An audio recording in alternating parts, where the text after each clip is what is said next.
2021년 5월 11일 큐티 말씀입니다. 역대하 19장 4절로 11절입니다. 여호사밧이 예루살렘에 살더니 다시 나가서 브엘세바에서부터 에브라임 산지까지 민간에 두루 다니며 그들을 그들의 조상들의 하나님 여호와께로 돌아오게 하고 또 유다 온 나라의 견고한 성읍에 재판관을 세우되 성읍마다 있게 하고 재판관들에게 이르되 너희가 재판하는 것이 사람을 위하여 할 것인지 여호와를 위하여 할 것인지를 잘 살피라. 너희가 재판할 때에 여호와께서 너희와 함께 하심이니라.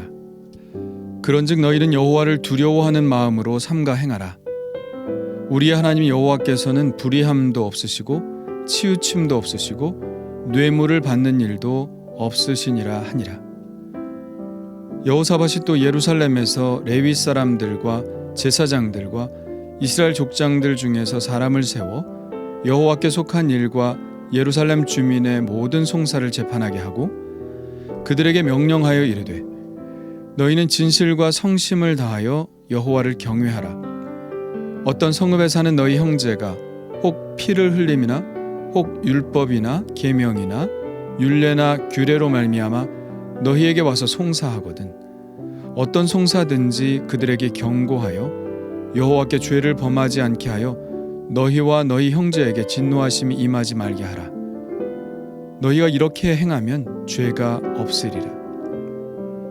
여호와께 속한 모든 일에는 대제사장 아마랴가 너희를 다스리고 왕에게 속한 모든 일은 유다 지파의 어른 이스마엘의 아들 스바랴가 다스리고 레위 사람들은 너희 앞에 관리가 되리라. 너희는 힘써 행하라. 여호와께서 선한 자와 함께 하실지로다 하니라. 아멘. 오늘 말씀은 여호사밧이 사법제도를 정비한 것에 대한 말씀입니다. 4절에 나오는 브엘세바에서부터 에브라임 산지까지는 여호사밧 당시의 유다 왕국의 영토를 규정하고 있죠. 보통 하나님께서 주신 가나안 땅을 규정할 때는 단에서부터 브엘세바까지라는 말을 사용하는데 유다 왕국은 그 중간 에브라임 산지까지 통치 범위로 삼고 있습니다. 여호사밧은 자기의 통치 영역의 백성들을 부지런히 찾아다녔습니다. 목적은 그들을 그들의 조상들의 하나님 여호와께로 돌아오게 하려는 것이었죠. 여호사밧 왕은 그야말로 성심을 다하는 왕이었던 것 같습니다. 17장에서 우리는 이미 여호사밧이 제사장과 레위인들 또 방백들을 보내어 백성들에게 율법을 가르치게 한 것을 보았죠. 이번에는 직접 민간을 돌아보며 백성들의 마음을 하나님께로 돌이키게 하고 있는 것입니다. 왕으로서 이런 일에 직접 나서기는 쉽지 않죠. 그는 정말 겸손한 왕이었으며 하나님을 경외하는 왕이었던 것은 틀림이 없었던 것 같습니다. 그리고 그는 사법제도를 정비했습니다.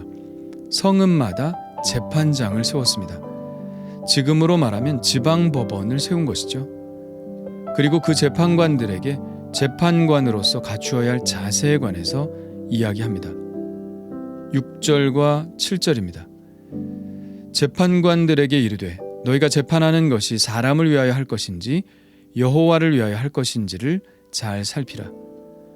너희가 재판할 때에 여호와께서 너희와 함께 하심이니라. 그런즉 너희는 여호와를 두려워하는 마음으로 삼가 행하라. 우리 하나님 여호와께서는 불의함도 없으시고 치우침도 없으시고 뇌물을 받는 일도 없으시니라 하니라. 한마디로 요약하자면 하나님을 두려워하는 마음을 가지고 재판을 하라는 말입니다. 그들이 만일 하나님을 두려워하는 마음을 갖는다면 하나님의 편에 서서 옳고 그름을 밝힐 것입니다. 그러나 만일 그들이 하나님을 두려워하지 않는다면 특정한 사람에게 유리하게 판단을 내리겠죠. 사실 재판관이 되면 두려울 것이 없습니다. 재판관은 최고의 상급 기관이죠. 자기가 판결하는 대로 그대로 되는 것입니다. 어떤 사람은 죄인이 되고 어떤 사람은 의인이 되고 그것을 결정할 권위가 재판관에게 주어져 있습니다. 교만하기 딱 좋은 자리죠. 그리고 그 권력을 휘두르며 사람들을 조종하기도 딱 좋은 자리입니다. 무서울 것도 없고 누가 뭘 할 것도 없는 바로 그런 자리죠. 그러나 여호사밧 왕은 그런 생각을 가질 수 있는 그들에게 분명히 말합니다. 너희들이 사람들의 가장 위에 있다고 생각할지 모르지만 너희보다 더 높은 분인 하나님이 너희 재판을 지켜보고 계신다는 사실을 잊지 말아라. 이렇게 말하고 있는 것이죠. 6절에 이렇게 말합니다. 너희가 재판할 때 여호와께서 너희와 함께 하심이라. 하나님이 지켜보고 계신다는 것입니다. 하나님은 재판에 관심이 많으십니다. 왜냐하면 재판이야말로 하나님이 주신 율법을 적용시키는 장이기 때문입니다. 하나님이 율법을 주셨는데 그 율법을 가지고 잘못 해석하고 잘못 판단해서 하나님이 주신 선한 법을 악한 것으로 만들어버리면 안 되기 때문에 하나님은 예리하신 눈으로 재판관들을 보고 계신다는 겁니다. 신명기에서 모세는 재판에 대해서 이렇게 말합니다. 재판은 하나님께 속한 것인즉 너희는 재판할 때에 외모를 보지 말고 귀천을 차별 없이 듣고 사람의 낯을 두려워하지 말 것이며 재판이 하나님께 속한 것이라고 말합니다. 그러므로 재판관은 하나님의 역할을 대신하는 것이라 볼 수 있죠. 하나님의 역할을 대신하는 것이니 오직 하나님 편에 서서 판단을 해야 하는 것이죠. 그렇다면 하나님은 어떤 분이십니까? 여호사밧이 잘 말해주고 있습니다. 우리 하나님 여호와께서는 불의함도 없으시고 치우침도 없으시고 뇌물을 받는 일도 없으시니라. 그렇습니다. 하나님은 공평하신 하나님이십니다. 외모로 사람을 보시는 분이 아닙니다. 자신의 유익을 위해 판단하실 필요가 없는 분입니다. 하나님은 정의 그 자체이시죠. 그렇기 때문에 하나님의 역할을 대신하는 재판관들은 철저히 이러한 하나님의 성품을 가지고 공평한 재판을 해야 한다고 말하고 있는 것입니다. 이러한 공평함은 재판관들에게만 적용되는 말씀일까요? 그렇지 않습니다. 우리도 일상의 삶을 살아가면서 얼마나 공평한 판단을 내려야 할 때가 많습니까? 자녀들끼리 싸울 때도 부모는 판단을 내려주어야 합니다. 직장에서 일을 분배하거나 져야 할 책임들을 나눌 때도 공평함이 요구되죠. 사람을 채용할 때도 공평해야 합니다. 각종 불공평의 분쟁 상황이 우리의 삶 속에서는 일상적으로 일어나죠. 그때 만일 우리가 지도적 위치에 있고 판단을 내려야 한다면 오늘의 이 말씀을 기억해야 할 것입니다. 우리 하나님 여호와께서는 불의함도 없으시고 치우침도 없으시고 뇌물을 받는 일도 없으시니라. 8절에 보면 여호사밧은 예루살렘에도 재판관을 세웁니다. 예루살렘의 재판관들은 상급 재판관들이죠. 레위인과 제사장과 족장들 중에서 세웠는데 이들은 지방 성읍에서 해결할 수 없는 문제를 가지고 오면 판단을 해주고 또 지방의 재판관들이 재판을 공정하게 하도록 경고하고 지도하는 역할도 했습니다. 10절 말씀이 바로 그 말씀이죠. 너희에게 와서 송사하거든 어떤 송사든지 그들에게 경고하여 여호와께 죄를 범하지 않게 하여 너희와 너희 형제에게 진노하심이 임하지 말게 하라. 너희가 이렇게 행하면 죄가 없으리라. 그러니까 재판을 잘못하면 재판관들이 하나님의 진노하심의 벌을 받으니 그들을 잘 지도하여 하나님의 진노하심을 받지 않도록 하라는 것입니다. 만일 예루살렘의 상급 법원에 있는 이들이 이 역할을 잘 수행하지 않으면 그들에게 책임을 묻겠다는 것이죠. 지방 성읍들의 재판관들이 구분 판결을 내리지 않도록 감시자의 역할을 맡긴 것입니다. 또 하나의 안전장치라고 볼 수 있겠죠. 나라의 근본은 무엇일까요? 바로 법입니다. 좋은 법이 만들어지면 일단 한 가지는 된 것입니다.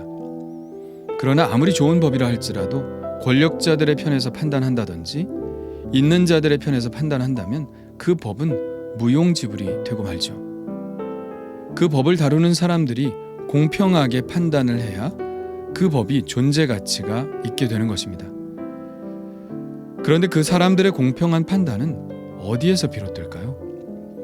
바로 의로우신 하나님, 치우침이 없으신 하나님, 뇌물을 받지 않으시는 그 공평하신 하나님에 대한 두려움에서 나옵니다. 잠언의 말씀대로 여호와를 경외하는 것이 지식의 근본이기 때문입니다. 이 재판관들이 공정함으로 무장할 때 국가에 대한 신뢰가 생기고 백성들은 평화롭게 살아가며 의를 행하며 살아가게 되는 것입니다. 많은 사람들이 화가 나서 살아갑니다. 왜 그럴까요? 공평함이 훼손될 때 그렇습니다. 터널 이펙트라는 말이 있죠. 옛날에는 터널을 만드는 공법이 발달하지 않아서 넓은 길로 가다가도 터널에서는 좁아지게 됩니다. 두 차로로 가다가 한 차로로 좁혀지면 서로 양보하면서 한 차씩 교대로 진입해야 합니다. 그러면 서로 불만이 없죠. 그런데 내가 있는 차로는 가만히 있는데 다른 차로에 있는 차들이 빨리 앞으로 간다면 화가 나게 되죠. 같이 고생할 때 사람들은 화를 내지 않습니다. 사람들이 화를 내는 순간은 공정이 훼손될 때입니다. 공정의 가치는 바로 하나님의 가치입니다. 우리 그리스도인들은 그 공정이라는 하나님의 가치를 예리하게 가질 필요가 있습니다. 그럴 때 우리가 속한 공동체의 사람들이 화가 나지 않고 평화롭게 살아갈 수 있으니까요. 지금 내가 속한 공동체의 사람들은 혹시 화가 많이 나 있진 않나요?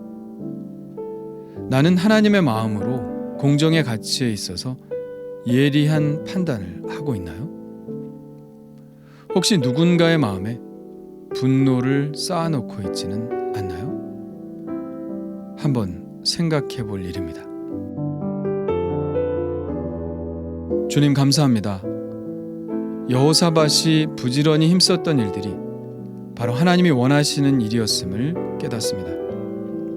공정하게 판단하고 억울한 사람이 없게 만드는 것, 하나님의 의로우심이 이 세상 가운데 드러나도록 하는 것, 그것이 바로 그가 한 일이었습니다.